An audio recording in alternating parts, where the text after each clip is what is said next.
So good morning students. ये जो video है अभी जो यहाँ पे पोस्ट कर रहा हूँ ये वीडियो है doubt removal.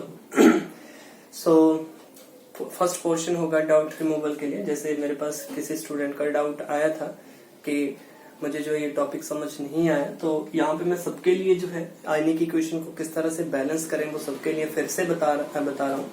So balancing of an ionic equation. See मेरे पास कोई भी आयनिक इक्वेशन है MnO4 negative plus Fe2 positive plus the reaction is taking place in acidic medium, so plus H positive give rise to Mn2 positive plus Fe3 positive plus H2O।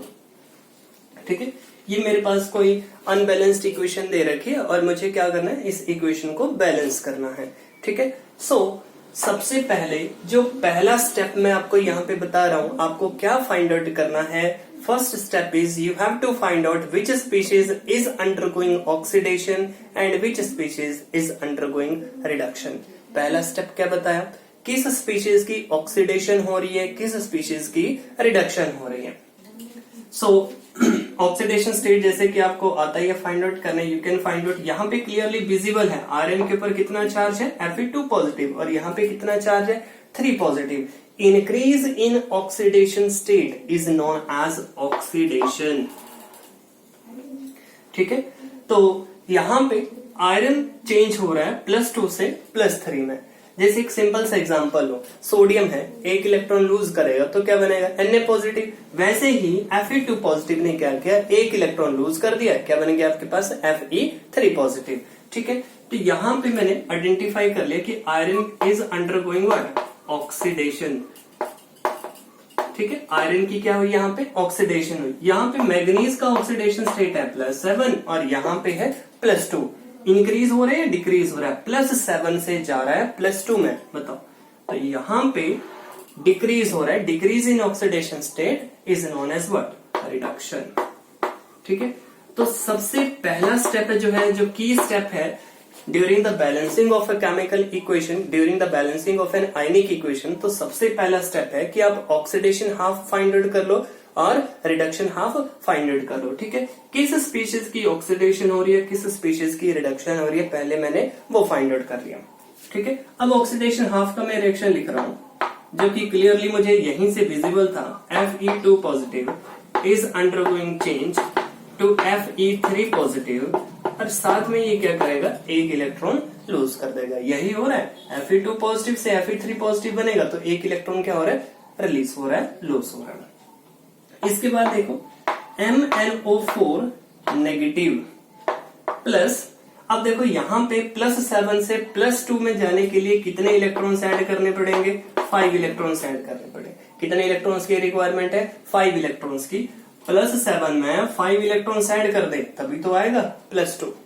ठीक है, सो MnO4 negative plus H positive plus 5 electrons give rise to Mn2 positive plus, अब water कितना बनेगा, जितने आपके पास यहाँ पे oxygen है, कितने ऑक्सीजन दिख रहे हैं, 4 ऑक्सीजन दिख रहे हैं, तो 4 ही वाटर मॉलिक्यूल जो फॉर्म कर दो। 4 वाटर मॉलिक्यूल्स की फॉर्मेशन के लिए अब हाइड्रोजन देख लो कितने रिक्वायर्ड है, 4 2 8। यहाँ पे मैंने क्या कर दिया, 8 H पॉजिटिव का एडिशन कर दिया। ठीक है, सो अब 5 इलेक्ट्रॉन यहाँ पे कंज्यूम हो रहे हैं और प्रोडक्शन का सोर्स सिर्फ यही है फर्स्ट रिएक्शन। तो क्या करना पड़ेगा, 5 से मल्टीप्लाई करना पड़ेगा फर्स्ट इक्वेशन को। अब आप ओवरऑल इक्वेशन जो वो लिख सकते हो इसके केस में, दोनों को, इस ऑक्सीडेशन हाफ को, ये जो रिप्रेजेंट कर रहा है ये ऑक्सीडेशन हाफ है ये, और ये जो है ये क्या है, रिडक्शन हाफ है।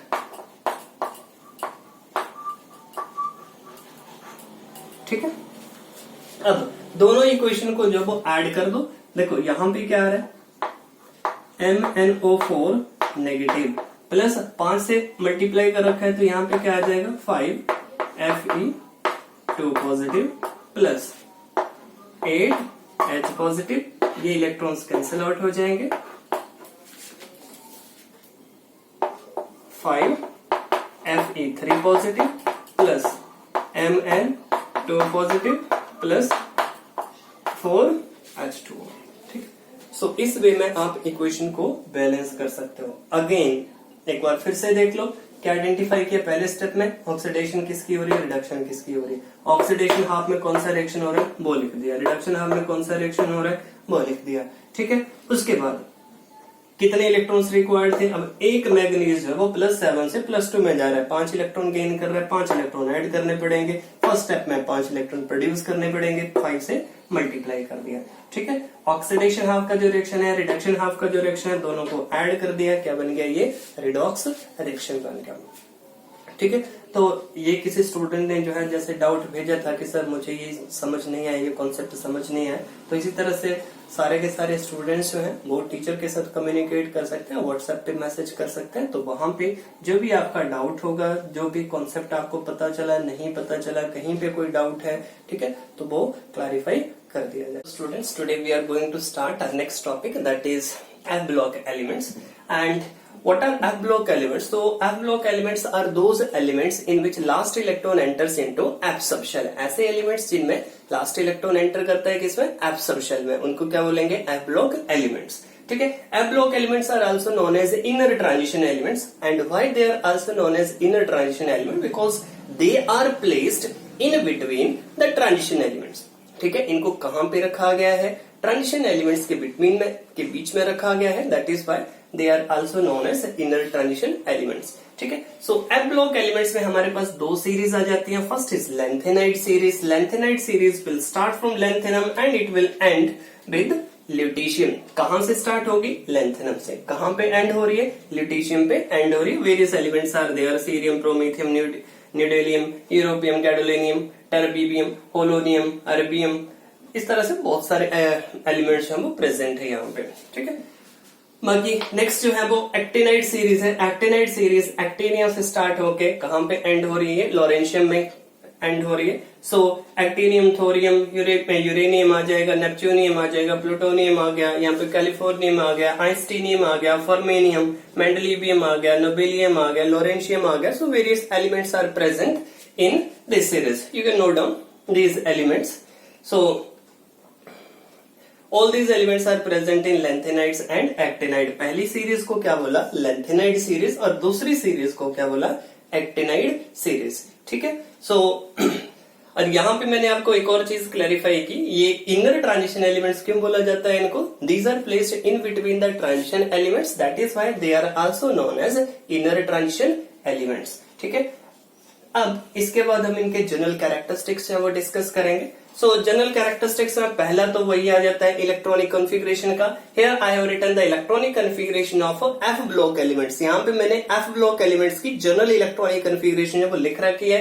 Here you can see n-2 f1 to 14. How many electrons can range in f subshell? 1 to 14 electrons जो है वो f subshell में आ सकते हैं। ये +1 का कॉन्सेप्ट है, इलेक्ट्रॉनिक कॉन्फ़िगरेशन में आपने पढ़ रखा है। ठीक है, n-1 d 0 to 1, n-1 d 0 to 1, 0 और 1 इलेक्ट्रॉन इसमें हो सकता है जो d ऑर्बिटल है उसमें, and ns2. So the exact configuration, general electronic configuration will be n-2 1 to 14 f, n-2 f 1 to 14, n-1 d 0 to 1, ns2. So this is the general electronic configuration of F block elements. ठीक है, so F block elements के साथ मैंने यहाँ पे इनकी general electronic configuration में लिख रखी है। F block elements में हमारे पास दो सीरीज आ रही हैं, कौन कौन सी, फर्स्ट है lanthanide series and second one is actinide series. ठीक है, so here we are going to discuss the characteristics, general characteristics of F block elements one by one. So students, अगर हम जनरल इलेक्ट्रॉनिक कॉन्फ़िगरेशन की बात करें, so n-2 f1 to 14, n-1 d 0 to 1, ns2 मैंने आपको बताया general electronic configuration. अगर हम एलिमेंट्स में बात करें, so लेंथेनाइड सीरीज के लिए जो कॉन्फ़िगरेशन एप्लीकेबल होगी, this will be applicable for lanthanide and this will be applicable for actinides. So you can see यहाँ पे नोबल गैस आ गई xenon, 54 एलिमेंट्स तक इलेक्ट्रॉनिक कन्फिग्रेशन यहाँ पे मैंने शो कर दी। देन 4f 1 to 14 है, 5d 0 to 1 है, 6s 2 है। Applicable in case of lanthanides. अगर हम एक्टिनाइड्स की बात करें, रेडोन आ रही है नोबल गैस, 86 तक जो है वो इलेक्ट्रॉन्स फिल हो गए। उसके बाद आ रहा है हमारे पास 5f 1 to 14, 6d 0 to 1, 7s 2। This is applicable in case of actinides. So as far as the oxidation state is concerned, the D and the F block elements can exhibit most common oxidation state, that is +3. So as far as the oxidation state is concerned, they can exhibit +3 oxidation state, but certain elements can exhibit +4 oxidation state, while certain elements can exhibit +2 oxidation state. So let us understand which are the elements which can exhibit +4 oxidation state and the elements which can exhibit +2 oxidation state. See, cerium and terbium, these are the elements which can exhibit +4 oxidation state. इनके case में oxidation state क्या exist कर सकती है? +4 exist कर सकती है cerium के केस में, terbium के केस में। While there are certain elements which can exhibit +2 oxidation state, such as Europium, EU, it can form compounds in +2 oxidation state, as well as ytterbium can also form compounds in +2 oxidation state. So the most common oxidation state is +3. Most common oxidation state is +3, while the elements can exhibit +4 oxidation state also, as well as +2 oxidation state also. But the conclusion is they will form, most of the compounds are formed by them in +3 oxidation state. So students, next जो property है, next जो characteristic है, that is ionization energy. What is ionization energy? The minimum amount of energy which is required to remove the most loosely bonded electron from the outermost shell of an isolated gaseous atom. So, outermost shell में से electron को remove करने के लिए जितनी energy required है, that is known as ionization energy. अब अगर हम F ब्लॉक एलिमेंट्स के केस में बात करें, तो F ब्लॉक एलिमेंट्स के केस में जो फर्स्ट आयनाइजेशन एनर्जी है, that is in the order of 600 kilojoule, while the value of second ionization will considerably increase due to increase in nuclear charge, and the second ionization energy is the order of 1200 kilojoule. So with the increase in a nuclear charge, the ionization energy will increase, but it will show some consistent behavior as the elements will resemble in their atomic size. So elements जो है, इनमें जो atomic size है उसमें resemblance होती है। atomic size में resemblance होने की वजह से इनकी जो ionization energy है वो same order की जो है वो observe होती है। ठीक है, so यहाँ पे atomic size हमने इसलिए नहीं डिस्कस किया क्योंकि ये एलिमेंट्स हैं inner transition elements, they are placed in between the transition elements, so they will resemble in their atomic size. So बहुत ज्यादा वेरिएशन जो है वो ऑब्जर्व नहीं होती है इनके केस में एटॉमिक साइज में। so इसलिए हमने जो इंपॉर्टेंट कैरेक्टरिस्टिक है वो आयनाइजेशन एनर्जी यहाँ पे डिस्कस किया। बाकी एटॉमिक साइज का जो है वो हम lanthanide contraction and actinide contraction में सेपरेटली जो है वो डिस्कस करेंगे। ठीक है, तो ये तो हो गया आयनाइजेशन एनर्जी में ट्रेंड। बाकी जिस तरह से डी ब्लॉक एलिमेंट्स जो थे वो कलर्ड कंपाउंड्स फॉर्म करते थे, वैसे ही एफ ब्लॉक एलिमेंट्स भी क्या फॉर्म करेंगे, कलर्ड कंपाउंड जो वो फॉर्म करेंगे। ठीक है, so they form colored compounds, they form colored compounds D block elements में हमने क्या रीजन दिया था, D D transition, and here we will give the reason due to what, F F transition. So they form coloured compounds due to F F transitions. So F F transitions होने की वजह से ये क्या form करेंगे, colour compounds form करेंगे। Magnetic properties, we have studied paramagnetic character, diamagnetic character. Paramagnetic character was associated with the number of unpaired electrons. Paramagnetic character, paramagnetism किससे associated था, नंबर ऑफ अनपेयर्ड इलेक्ट्रॉन्स के साथ associated था। Yes, they will contain number of unpaired electrons, and due to the presence of number of unpaired electrons they will be what, paramagnetic in nature,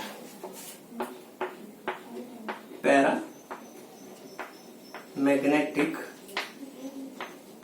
in nature। So F block elements are paramagnetic in nature, और यहां पे मैं reason भी लिख रहा हूं why they are paramagnetic in nature, due to the presence of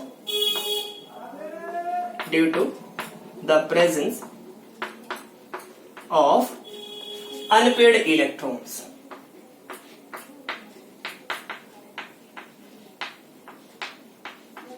So due to the presence of unpaired electrons these are paramagnetic in nature। ठीक है, आयनाइजेशन एनर्जी डिस्कस की, किस ऑर्डर की है, 600 किलो जूल की। ठीक है, कलर्ड कंपाउंड्स क्यों फॉर्म कर रहे हैं, due to F F transitions. D block elements भी फॉर्म कर रहे थे कलर्ड कंपाउंड्स, उनके केस में कौन सी ट्रांजिशंस थी, डी डी ट्रांजिशंस थी, और यहाँ पे कौन सी ट्रांजिशंस हो रही है, F block F F transitions जो हो रही है। एफ ब्लॉक में जितने भी एफ में सब ऑर्बिटल्स प्रेजेंट है, लोअर ऑर्बिटल से इलेक्ट्रॉन्स जो है वो एनर्जी गेन करके हायर ऑर्बिटल्स में क्या हो सकता है, ट्रांजिशन हो सकते हैं, जा सकता है, जंप कर सकता है, and these transitions are known as f F transitions. ठीक है, बात कर लेते हैं मैग्नेटिक कैरेक्टर की। तो मैग्नेटिक कैरेक्टर, मैग्नेटिक बिहेवियर की अगर बात करें, so they will be paramagnetic in nature. Why they are paramagnetic in nature, the reason is clear, due to the presence of unpaired electrons. Here I have told you one more concept, greater the number of unpaired electrons greater will be paramagnetic character। तो जितने ज्यादा unpaired electrons होंगे, अब देखो यहाँ पे कैसी भी कॉन्फ़िगरेशन आ जाएगी, जैसे F में 14 इलेक्ट्रॉन्स आते हैं, F सबशेल में 14 इलेक्ट्रॉन्स आते हैं, 7 ऑर्बिटल्स प्रेजेंट होते हैं। अगर हम हर ऑर्बिटल को सिंगली फिल कर दें तो 7 अनपेयर्ड इलेक्ट्रॉन्स हो सकते हैं। मींस इनके केस में मैक्सिमम क्या होगा, पैरामैग्नेटिक कैरेक्टर होगा। ठीक है, सो पैरामैग्नेटिज्म और paramagnetic character is associated with the number of unpaired electrons. So students, अब बात कर लेते हैं केमिकल रिएक्टिविटी की। They will form compounds in +3 oxidation state, as I have earlier told you. They will form compounds in +3 oxidation state, as +3 oxidation state is the most common oxidation state for these elements. So here I am representing the lanthanide। यहाँ पे ये कोई element नहीं है, ये सिर्फ symbolically किसको represent कर रहा है, लैंथेनाइड को रिप्रेजेंट कर रहा है। कोई भी लैंथेनाइड का ये एलिमेंट हो सकता है। ठीक है, चाहे लैंथेनम हो या फिर कोई भी एलिमेंट आप यहाँ से ले सकते हो। सो it will react with different compounds and it will form other compounds। ठीक है, डिफरेंट कंपाउंड्स के साथ, ये डिफरेंट एलिमेंट्स के साथ ही क्या कर सकता है, रिएक्ट कर सकता है, और डिफरेंट कंपाउंड्स वो फॉर्म करेगा। So here we will study the formation of different compounds by length. See, if I am treating this element with halogen, किसके साथ ट्रीट किया, यहाँ पे मैंने हैलोजन के साथ ट्रीट किया, X2 के साथ। सी, अब कंपाउंड फॉर्मेशन भी लैंथेनाइड्स के केस में मैंने क्या बताया, +3 ऑक्सीडेशन स्टेट है, हैलोजन के ऊपर कितना चार्ज होगा, -1 होगा। ठीक है, इसकी वैलेंसी यहाँ पे, इसकी वैलेंसी यहाँ पे, किस तरह का कंपाउंड फॉर्म करेगा, LnX3। ठीक है, हैलाइड, हैलाइड का फॉर्मूला क्या होगा, LnX3। वाई, अगर मैं ऑक्साइड की बात करूं तो ऑक्सीजन के साथ जैसे ये रिएक्ट कर रहा है, O2 के साथ जैसे रिएक्ट कर रहा है। अब here you can also the formula of the compound will be Ln2O3। ये बन जाएगा इसका ऑक्साइड। ठीक है, अगर हम लैंथेनाइड्स को किसी एसिड के साथ ट्रीट करें, see all these are what, metals, inner transition elements बोला इनको। ठीक है, एसिड के साथ जैसे ट्रीट किया तो क्या होगा, कॉरेस्पॉन्डिंग सोल्ट बन जाएगा जिस भी एसिड के साथ ट्रीट करें, along with liberation of hydrogen gas जो वो लिबरेट होगी। सपोज मैं यहाँ पे जैसे H2SO4 के साथ ट्रीट कर रहा हूँ तो कॉरेस्पॉन्डिंग सल्फेट बन जाएगा along with liberation of hydrogen gas, ठीक है। और अगर मैं यहाँ पे कार्बन के साथ इसको हीट करूं, कार्बन के साथ अगर ट्रीट किया then it will form corresponding carbide, the formula of carbide will be this. And अगर नाइट्रोजन के साथ इसको हीट करते हैं then it will form corresponding nitride and formula of nitride will be this। and अगर sulphide के साथ heat कर रहे हैं, सल्फर के साथ हीट कर रहे हैं then it will form corresponding sulfide, the formula of sulfide will be 2s3, ठीक है। so various reactions can be carried out and see if we are treating it with water, अगर water के साथ treat किया then it will form corresponding hydroxide in +3 oxidation state along with the formation of a hydrogen gas जब वो liberate होगी, ठीक है। और भी रिएक्शंस हो सकते हैं इसके। सो यहाँ पे जो वाटर यूज करोगे this will be hot water, ठीक है। हॉट वाटर के साथ ट्रीट करेंगे तो अब यहाँ पे आप ऑब्जर्व कर सकते हो ये किस तरह से किस ऑक्सीडेशन स्टेट में कंपाउंड जो फॉर्म कर रहा है। It is forming compounds in +3 oxidation state. Again I am saying I haven't taken any compound of any element of lanthanide. These are not any element of this is not one of element of lanthanide. यहाँ पे मैंने symbolic representation कर रखी है lanthanides की, ठीक है। तो हेलोजन के साथ ट्रीट किया तो कॉरेस्पॉन्डिंग हैलाइड बन रहा है +3 ऑक्सीडेशन स्टेट में। यहाँ पे क्या बन रहा है, कॉरेस्पॉन्डिंग नाइट्राइड बन रहा है। यहाँ पे क्या बन रहा है, ऑक्साइड बन रहा है। एसिड के साथ ट्रीट किया तो क्या हुआ, हाइड्रोजन गैस लिबरेट हुई। सल्फर के साथ ट्रीट किया तो क्या बना, सल्फाइड बना। कार्बन के साथ ट्रीट किया तो कार्बाइड बन रहा है, ठीक है। So all these are the, और यहाँ पे वाटर के साथ, हॉट वाटर के साथ ट्रीट किया तो हाइड्रोक्साइड जो वो फॉर्म हो रहा है। So all these are the reactions of lanthanides. See, if we consider the solubility of compounds, then fluorides, oxides, hydroxides and carbonates of lanthanides will be insoluble in water, while the halides other than fluorides, for example chloride or bromides, they will be soluble in water. So and the solubility will follow the order with respect to the as compared to the solubility of a group 2 element. So जिस तरह से group 2 element solubility में trend show करते हैं वैसे ही बाकी जो compounds होंगे इनके वैसा ही ट्रेंड जो वाटर में solubility में शो करेंगे, but these compounds will be insoluble, ठीक है। ये जो कंपाउंड्स हैं ये क्या होंगे, insoluble होंगे वाटर में। So next is basic character among the oxides. So if we have lanthanum hydroxide, the formula will be LaOH thrice, and it will go on to lutetium hydroxide, the formula will be LuOH thrice. Now which one will be stronger base? So out of lanthanum hydroxide and lutetium hydroxide, this lanthanum hydroxide will be stronger base. Why? Due to greater ionic character in case of lanthanum 3 positive. Stronger base or due to greater ionic character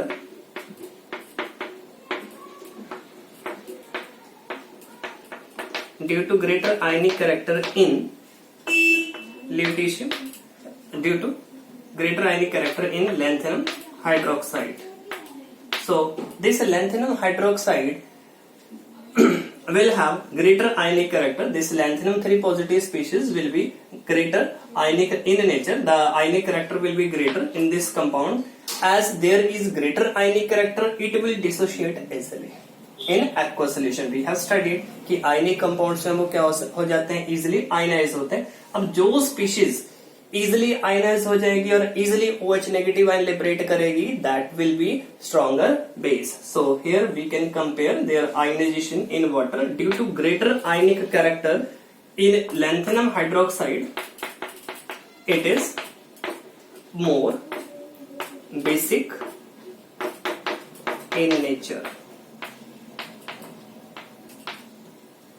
ठीक है, so greater ionic character होने की वजह से it is more basic in nature. ठीक है, lanthanum hydroxide जो that is more basic in nature due to the greater ionic character.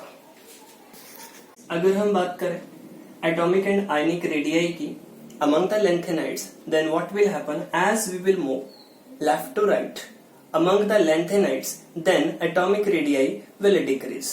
क्या होगा, atomic radii जो है वो कैसे वेरी करेगी, it will decrease. And why it will decrease? Due to increase in effective nuclear charge. जैसे हम एक एलिमेंट से दूसरे एलिमेंट की तरफ मूव कर रहे हैं तो न्यूक्लियर चार्ज क्या कर रहा है, इंक्रीज कर रहा है. सीधी सी बात है, एलिमेंट एटॉमिक नंबर क्या करेगा, इंक्रीज कर रहा है. एटॉमिक नंबर इंक्रीज कर रहा है तो एटॉमिक नंबर इंक्रीज होने के साथ साथ जो न्यूक्लियर चार्ज है वो भी क्या कर रहा है, इंक्रीज कर रहा है. ठीक है, सो न्यूक्लियर चार्ज इंक्रीज होने की वजह से क्या होगा, जो फोर्स ऑफ अट्रैक्शन है उसका जो मैग्नीट्यूड है वो भी क्या करेगा, इंक्रीज करेगा. अब इलेक्ट्रॉन और प्रोटॉन्स के बीच में, इलेक्ट्रॉन्स और न्यूक्लियस के बीच में अगर स्ट्रॉन्गर फोर्स ऑफ अट्रैक्शन हो रही है तो उसकी वजह से क्या होगा, एटॉमिक साइज क्या करेगा, डिक्रीज करेगा. अगर आउटर मोस्ट शेल में जो इलेक्ट्रॉन्स प्रेजेंट है they are feeling greater pull from the nucleus, then what will happen, the electron cloud will squeeze and it will contract and it will come towards the nucleus. It will shift towards the nucleus. So as the electron cloud is shifted towards the nucleus due to increase in nuclear charge, then what should be the effect on atomic and ionic radii? It should decrease. So here you can see what is lanthanide contraction. The steady decrease in the atomic size and ionic size of the lanthanides due to increase in atomic number is known as lanthanide contraction. Now here I have written steady decrease. See, due to why this lanthanide contraction is observed, due to the poor shielding effect, due to the poor shielding effect of f orbitals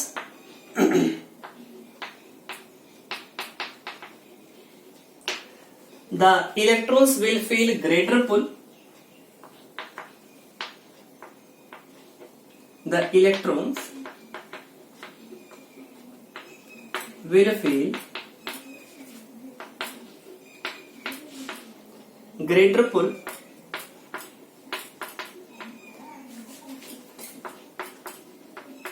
towards the nucleus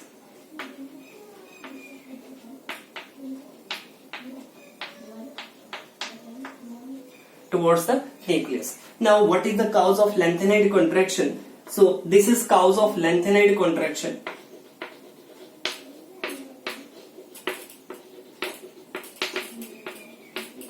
Cause of lanthanide contraction.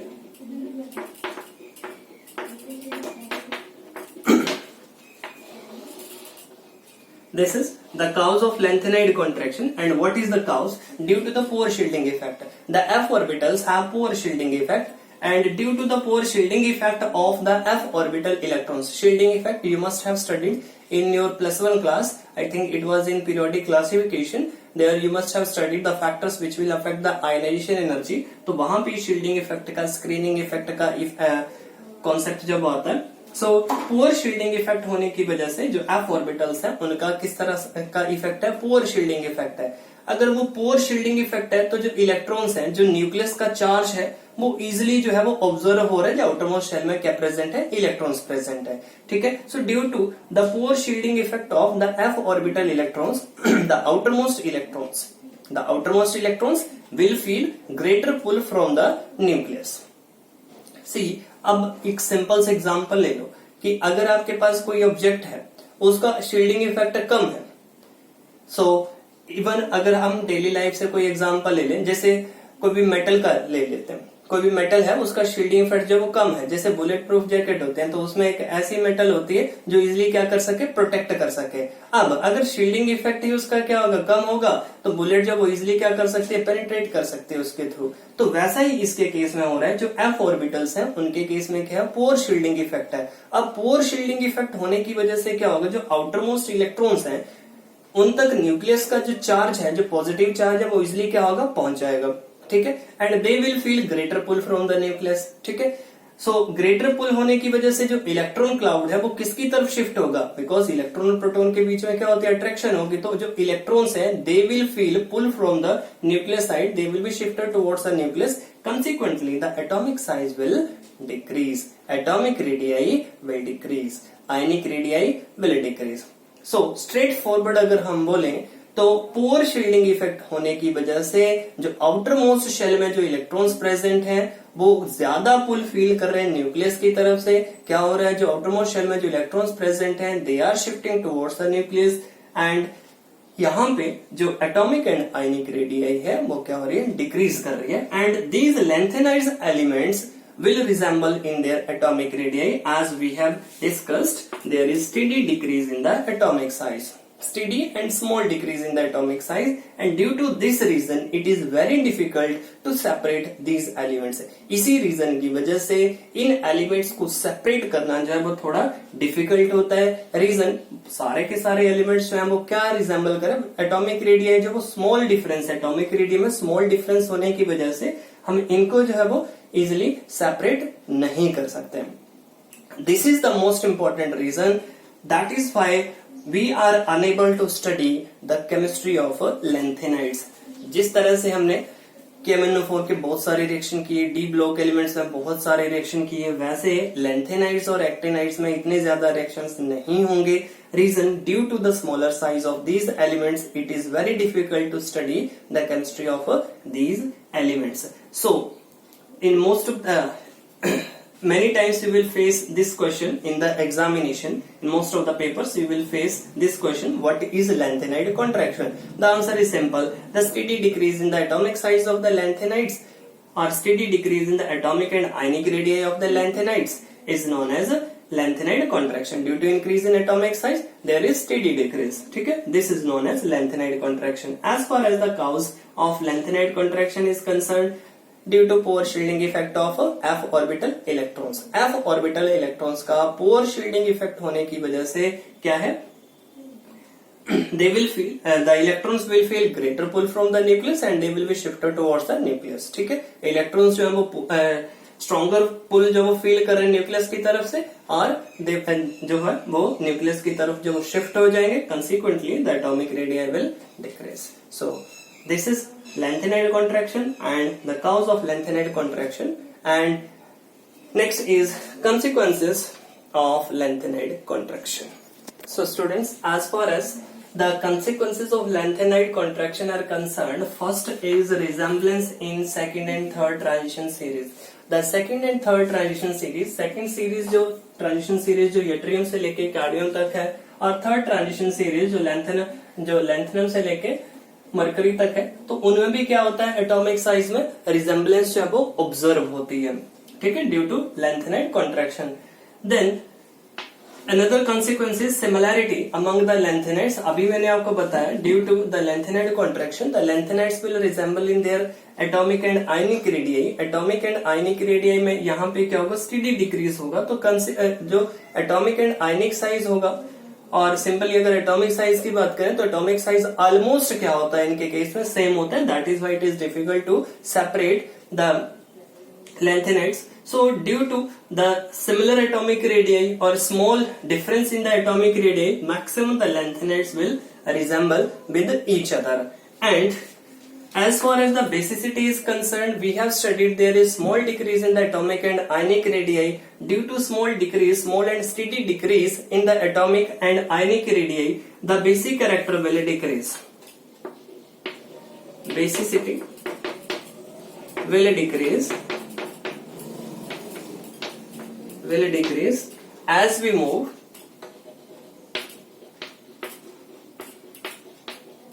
from we have lanthanum hydroxide to lutetium hydroxide. ठीक है. So basicity character कैसे very करेगा, decrease करेगा. You may face question like this, which one is stronger base? Lanthanum hydroxide is stronger base as compared to lutetium hydroxide due to greater ionic character. ये already मैंने आपको पहले explain भी किया. So this is all about lanthanides, and tomorrow we will take up the actinides, and here you can write the uses of lanthanides. Lanthanides के uses जो है वो आप लिख सकते हो, कहाँ कहाँ पे lanthanides जो वो use होते हैं. There are various uses associated with the lanthanides. ठीक है. So most important uses मैं अगर आपको बता दूं तो alloys formation में जो है वो use किए जाते हैं. बाकी इंजन का जेट बनाने के लिए जो वो यूज किए जाते हैं lanthanides में. और भी बहुत सारे uses हैं, alloys का हो गया, या फिर और जो यूजेस की अगर हम बात करें तो और यूजेस में जैसे लैंथेनम ऑक्साइड है, तो उसका जो लैंथेनम ऑक्साइड है वो ग्लास की पॉलिशिंग के लिए जो वो यूज होता है. So there are various uses associated with the what, this lanthanides. So tomorrow we will start with the actinides.